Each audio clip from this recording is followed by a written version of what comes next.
হুগলি জেলার পৈনানে বিশ্ব ইজতেমায় জুম্মার নামাজের পর লাখো মানুষের ভিড় ও জমায়েত দেখা গিয়েছে, যেখানে লাখো লাখো মানুষ একসাথে জুম্মার নামাজ আদায় করে এবং সকলে এত বিশ্ব রেকর্ড। প্রথমেই দেখা গেল মানুষের এত জমায়েত যে পৈনানে হাজির হয়েছে লাখো লাখো মানুষ। এবং মুসলমান ধর্মগুরু মানুষরা বিশ্বাস করে এই বিশ্ব ইজতেমাকে, আর এই ইজতেমায় হাজির হয়েছে লাখো মানুষ।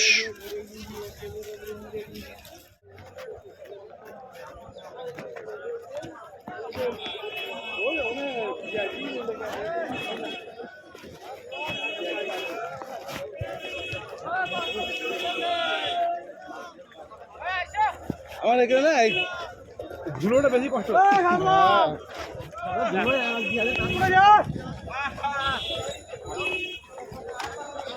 শাড়ি গিলা হারাবে না।